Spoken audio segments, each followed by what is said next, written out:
This is the second video for statistical modeling for the week of January 28th. In the first video, we looked at how to use the matrix form of a linear model to obtain estimated regression coefficients that we see in the first column of the LM output in R. In this video, we'll talk about the distribution of these estimators, and that will allow us to come up with formulas for our standard error and thus see where the second column in the table is coming from.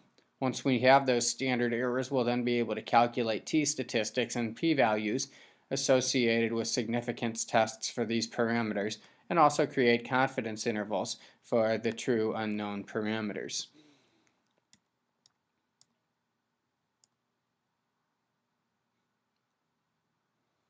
We've seen that our form for a general linear model is y equals x beta plus epsilon, where epsilon follows a multivariate normal distribution with a mean vector 0 and a variance-covariance matrix given by sigma squared times an identity.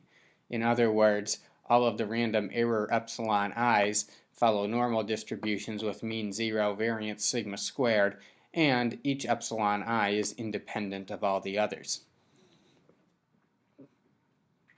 The expected value of y is given by x beta, and the variance of y is sigma squared times the identity matrix. Beta hat is a random quantity because it's calculated from our data and follows a p-dimensional normal distribution with mean beta and variance sigma squared times the inverse of x transpose x. You can see Kuttner's book for more information on how this distribution comes about, but we're going to use this fact moving forward. If we're interested in the distribution of a specific estimator of a regression coefficient, for instance the intercept, beta 0 or beta 1, we can say the jth element of this beta vector follows a normal distribution with mean beta j and variance sigma squared times the jth diagonal element of the inverse matrix x transpose x inverse.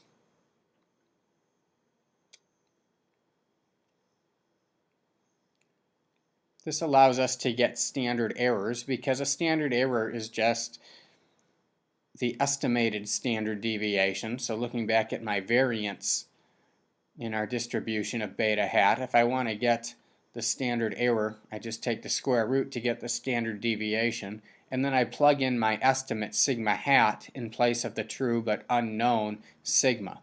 Of course, when I estimate sigma using sigma hat, I'm going to have to start using t-distributions instead of normal distributions. So to get the standard error for the entire beta hat vector, and this should be a bold beta hat. This is for the entire vector. That's given by the square root of sigma hat squared times x transpose x inverse.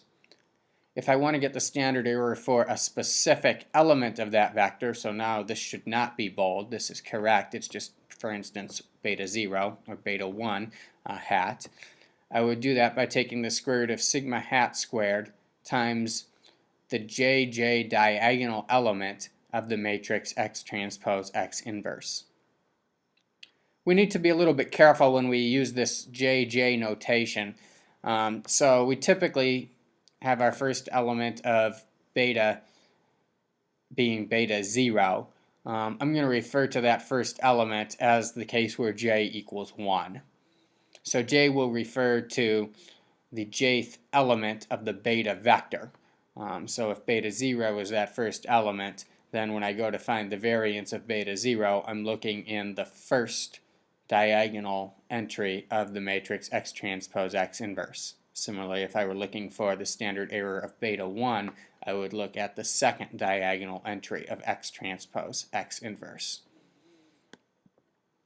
Once I have these quantities for my standard errors, I can create confidence intervals and do hypothesis tests just like we've done before. I take my estimate plus or minus a t-star value, a t-quantile, times the standard error if I'm making a confidence interval. Or when I do a hypothesis test, I take my calculated value beta hat minus the hypothesized value from the null hypothesis and divide it by the standard error. This is what we've been doing in simple linear regression for quite some time. This t-statistic follows a t-distribution with n minus the rank of x degrees of freedom. I want to go back up to the confidence interval and point out that I'm being a little bit more explicit when I write out this t-star than I have been so far. When we work with the t-distribution, our t-star quantity depends on two things. One is how many degrees of freedom we have, so I've specified that as n minus the rank of x. And then the second is our level of confidence. For instance, if we want to be 95% confident, then my alpha would be 0.05. And so I would need to take the 1 minus 0.05 over 2, or 0.975 quantile from the t-distribution as we've been doing. So this slide might look a little bit foreign when you first look at it, but there's really nothing new here. These are just our formulas that we've seen for confidence intervals and test statistics before, rewritten with the standard errors now in their matrix form. Let's calculate this in R. So I'm going to create a quantity, I'll call it standard error matrix, and I do that by taking the inverse of x transpose x times my sigma hat squared, which we calculated in the previous video, by taking the sum of the squared residuals divided by n minus the rank, and then we take the square root of that. So these are the standard errors associated with the regression coefficient estimates that we saw in the first video for the nutritional study data. If I want the standard errors for each estimate, I look down the diagonal of this matrix. In the first spot, I get the standard error associated with the estimate for the intercept. In the second diagonal spot, I get the standard error associated with the estimate for beta 1, which in this case was the impact of, or I guess the coefficient describing the relationship between age and retinal plasma concentration. And you can see the standard errors associated with each of our estimates. Let's go back to the LM output for a minute and notice that the values in this second column match what you see being calculated using the formula with the inverse of x transpose x. Notice that there are some NaN entries in this inverse matrix. These are likely due to computational issues where R is having a hard time computing this matrix. And inverting a matrix in high dimensions can be a real challenge. But we're not too concerned with the off-diagonal entries of this matrix. We're really interested in the diagonal entries to get our standard error estimates.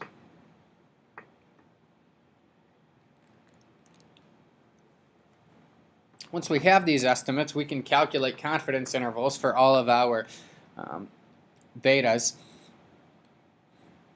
just by using the kind of formula we've been doing. So if I want to make a confidence interval for beta 1, I'm going to take my estimate.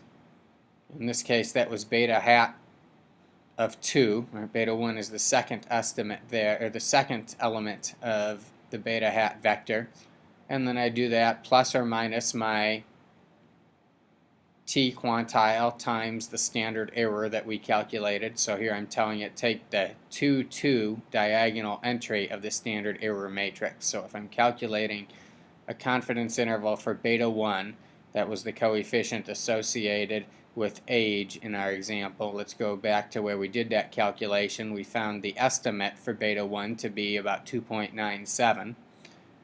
And then if I want to get the confidence interval, I'm going to take that 2.97, that's this value, plus or minus my t quantile like we've been doing. I've specified the number of degrees of freedom as n, which was 314 in this example, and r, the rank of x, which was 6.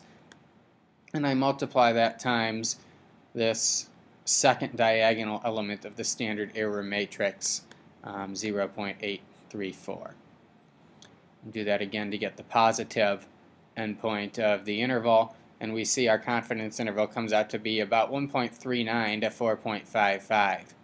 In other words, we're 95% confident that a 1-year increase in age is associated with an expected or average increase in retinal plasma concentration somewhere between 1.39 and 4.55 nanograms per milliliter. We can do a similar thing for all of our regression coefficients for beta 2, which is associated with calories consumed per day. And notice when we calculate that confidence interval, 0 lies within the interval, telling us it's plausible that there's no relationship between calories consumed per day and retinal plasma concentration after we've accounted for the other variables in our model. And that was consistent with the t-test that we saw R perform, where calories does not come out to be a statistically significant factor in our model, whereas age did.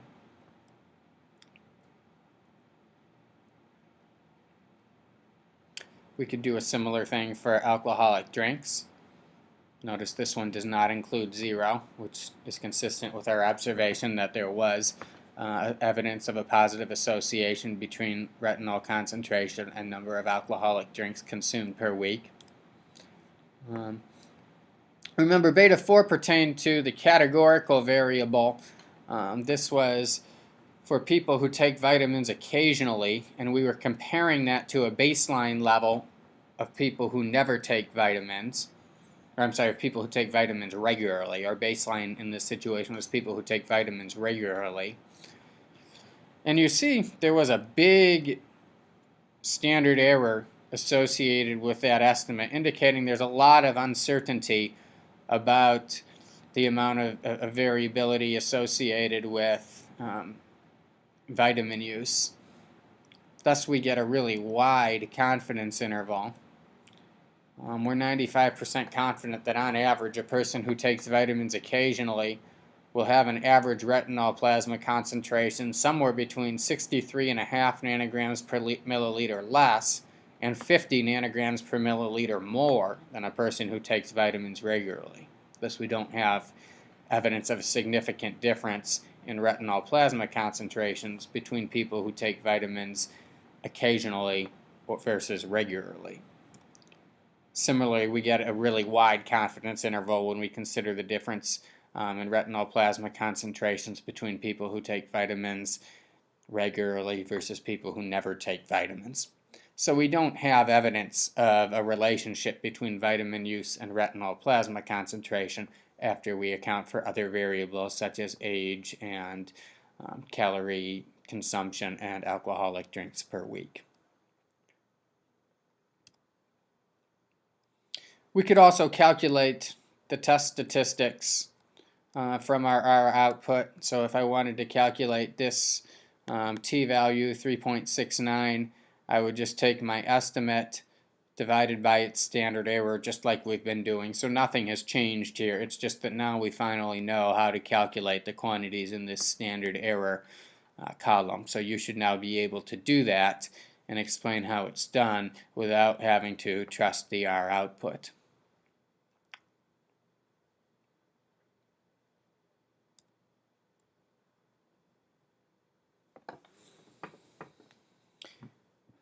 We can use our model to find the expected retinol concentration for people with given characteristics. If I tell you the age, calorie consumption, number of drinks, and vitamin use, you should be able to predict the average retinol concentration for people with those characteristics. And we do that just like the way we always have. We could use the predict command in R, or we can do it by taking our y hat equal to x times beta hat. So I recalculated beta hat here using x transpose x inverse x transpose y. And then if I want to make a prediction for a person who is age 35, consumes 2,000 calories per day, 5 drinks per week, and takes vitamins occasionally, notice how I create a vector to describe this person. I first put a 1 because in our X matrix, the first column always had a 1 for the intercept term. Then I'll put 35 for age, 2,000 for calories, 5 for drinks per week. And then remember how our vitamin use was coded. We did not have a column for people who took vitamins regularly, but this next column denoted people who took vitamins occasionally, and the last column, people who took vitamins never. So in this case, we're talking about someone who takes vitamins occasionally, so we put a 1 in that column for occasional use. So that creates a vector x with the information about the person that I'm trying to predict. I multiply that x times beta hat, and I get my predicted or estimated retinol concentration. Similarly, I could use the predict command in R, and I get the same number. We estimate that the average retinol plasma concentration among people with these characteristics is about 585.18 nanograms per milliliter. Now the next question becomes, how much uncertainty is associated with that estimate? If we want to make a confidence interval, how much give or take do we need to do? Before we tackle this interval, we need to think carefully about what our confidence interval represents.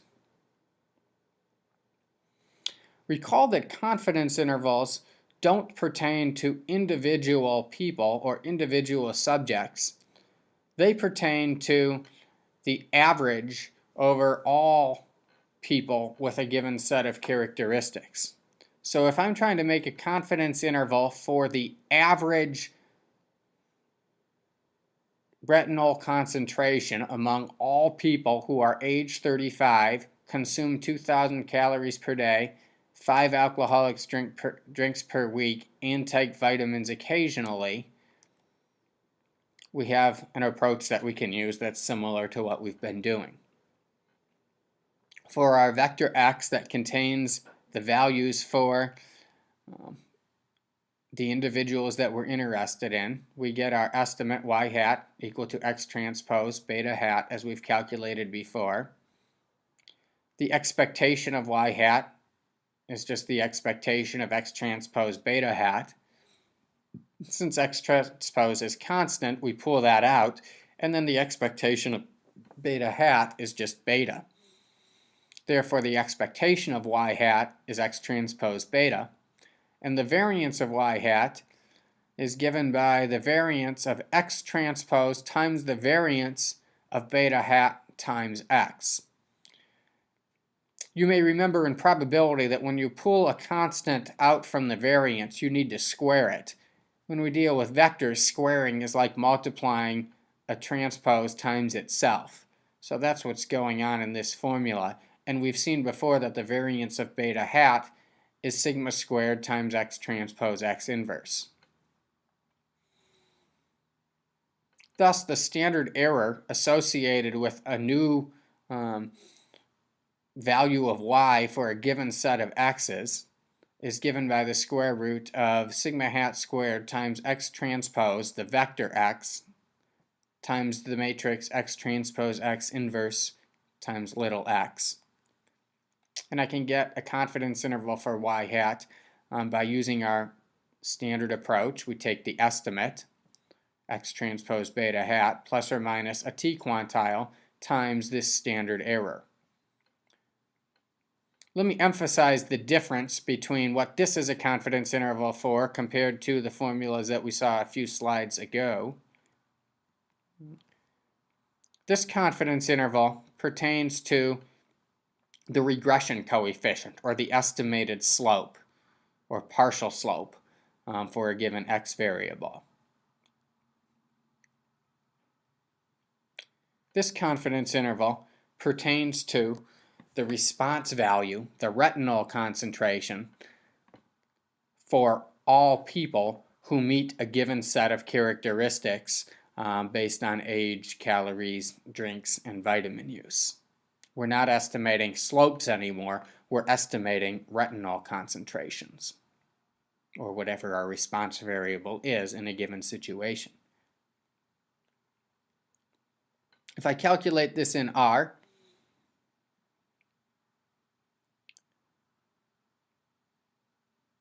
I'm going to multiply x times beta hat to get my estimate, and then I use the standard error formula, which I've entered as we saw.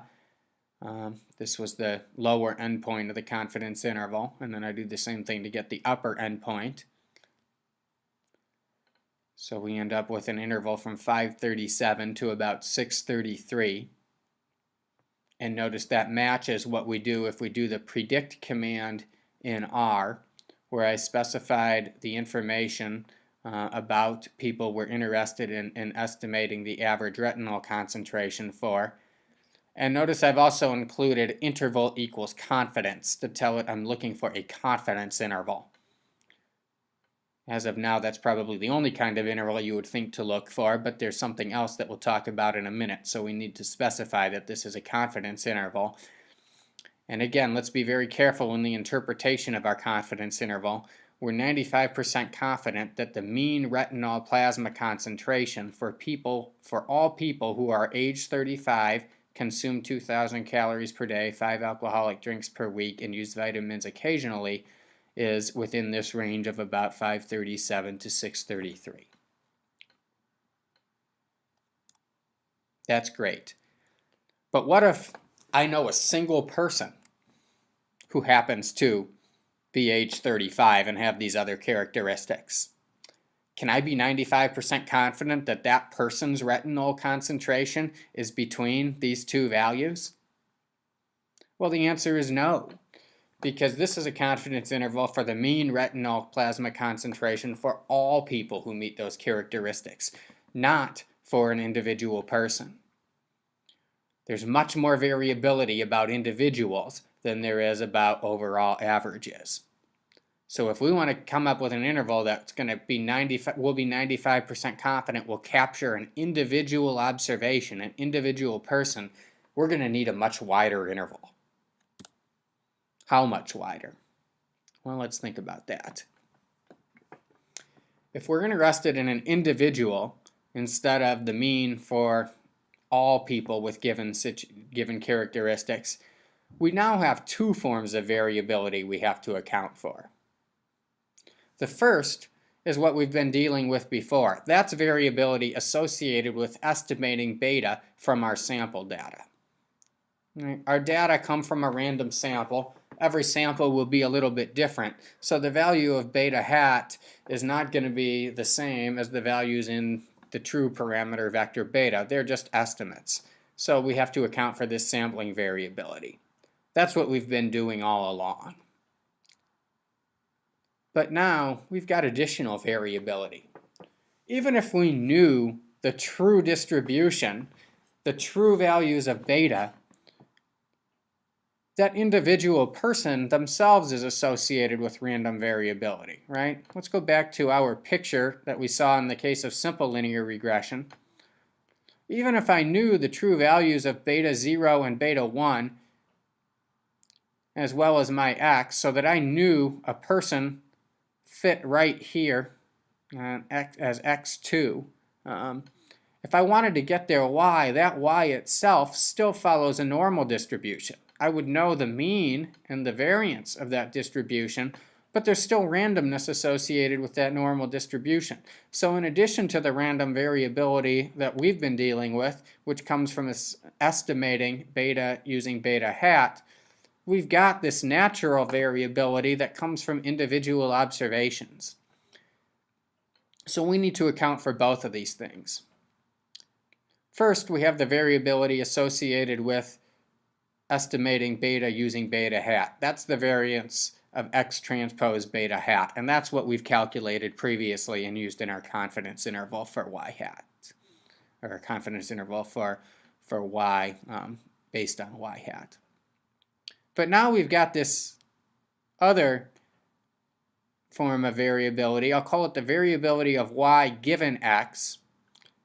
Even if we knew the value of x and we knew everything, we knew our true betas, we would still have this variability associated with epsilon I. That's sigma squared. Again, that's the variability, the variance that comes from this normal distribution. So if I want to get the variance associated with an individual observation, I need to take into account both of these forms of variability.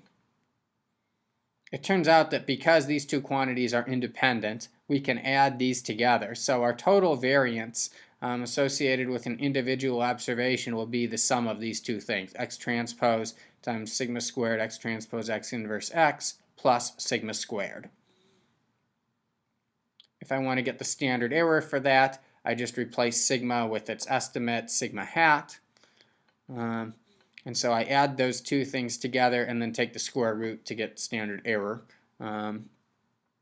Since standard error is an estimate of standard deviation rather than variance. And if we factor out the sigma hat squared, this is the quantity we end up with. So notice we're basically taking what we had for the confidence interval, this x transpose times x transpose x inverse x, and we're adding another 1 to it to account for this extra sigma hat squared that comes into play for the variance associated with the individual observation. So if I calculate this interval in R, here's what I get. It's much wider. Again, notice this matches what R uses if I use the predict command, but now I've changed interval to prediction. And I would now interpret this as saying we're 95% confident that an individual person who's 35 years old, consumes 2,000 calories per day, 5 drinks per week, and uses vitamins occasionally, will have a retinol plasma concentration between 190 and 980 nanograms per milliliter. Again, notice this interval is much wider, 190 to 980, compared to the interval we saw 537 to 632, which represented a confidence interval for the average over all people in that range.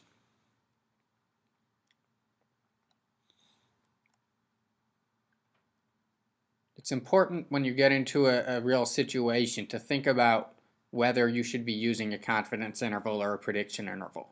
Are you trying to estimate the average over all people or all items with a given set of characteristics? Or are you trying to account for variability associated with a single individual? The predicted value will be the same either way. Right? The center of the interval is still 585.17 regardless, but the width of the interval depends tremendously on whether you're talking about a prediction for an individual or an estimate for an average. The last thing we need to think about is estimating sigma squared, the variance of the error term. We've been using this quantity a lot, but so far all we've been doing is using it to get confidence intervals for our regression coefficients or our y values. But we might actually be interested in finding a confidence interval for sigma squared itself. Right? All we've got is an estimate, sigma hat squared, that we've calculated from the data. Essentially, we're using sigma hat to estimate sigma in the same way that we use beta hat to estimate beta, or that we were using y bar to estimate mu way back in our simple model. So if I want to get a confidence interval for the true value of sigma squared or perform hypothesis tests involving sigma squared, I need to know something about the distribution of sigma hat. So far, pretty much all of our confidence intervals have come from some kind of normal type distribution where we take our estimate plus or minus a t times its standard error. And that works as long as our estimator is known to follow a normal distribution like our regression coefficients do, like our fitted values do. But we saw in a previous homework problem that the distribution of sigma hat squared is not normal. In fact, it looks to be skewed right. Previously, we dealt with this situation using bootstrapping. That's a way to get at a confidence interval without knowing anything about the distribution of the estimate.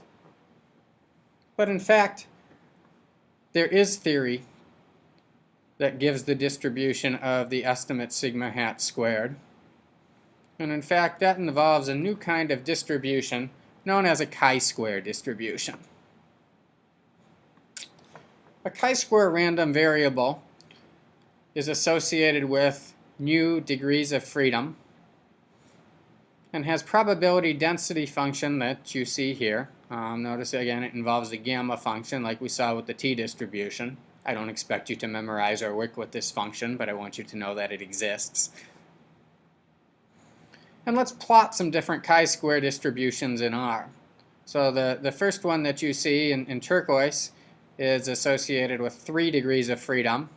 The pink one has 10 degrees of freedom, the green one 20 degrees of freedom, and in purple a chi-square distribution with 30 degrees of freedom. You should notice that when the degrees of freedom are small, the chi-square distribution is pretty heavily skewed to the right. As the degrees of freedom increase, the chi-square distribution takes on a shape that looks closer and closer to symmetric and bell shape or normally distributed.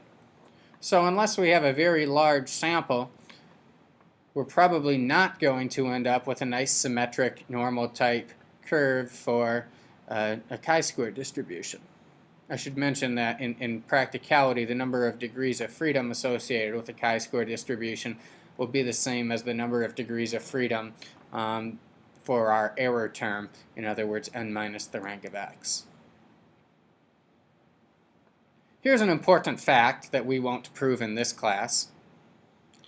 The quantity n minus the rank of x times sigma hat squared divided by sigma squared itself follows a chi-square distribution with n minus rank of x degrees of freedom. If we do some algebra and manipulate this thing, we end up with a 95%, or I should say any confidence interval, a 1 minus alpha times 100% confidence interval for sigma that's given by n minus rank of x times sigma hat squared divided by some upper chi-square quantile, where that upper chi-square quantile would be the 0.975 quantile or whatever the upper quantile is for the interval that we're looking for. If we're looking for a 95% confidence interval, then our upper chi-square sub u would be 0.975 and our chi-square sub L, our lower quantile, would be 0.025. And you can get those using the q chi-square command like we've been using the qt command in R. Here's how I would get those confidence intervals. So I'm taking n minus r times sigma hat squared divided by that upper chi-square quantile, and then doing the same thing, dividing by the lower chi-square quantile. Thus, we're 95% confident that the error variance, sigma squared, is between about 34,000 and 46,760. And if we take the square root of those, we get a 95% confidence interval for the error standard deviation, noticing that that's between about 184.6 and 216.2. Recall we previously calculated the estimate for the error variance, sigma hat, came out to be 199.16, and we saw that in our regression output as well as the residual standard error.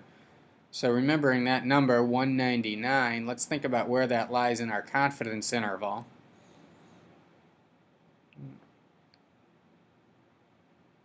It's fairly close to the middle, but this interval is not perfectly symmetric around 199. In fact, it's a little bit wider on the right than on the left. The reason it's close to symmetric is because our sample size of 314 is pretty large. When we had a smaller sample, we would see a distribution or a confidence interval that's even less symmetric. Typically, the value of our sigma hat will be closer to the lower endpoint than the upper endpoint, since we need to go out farther in the right tail to account for the right skewness in the distribution.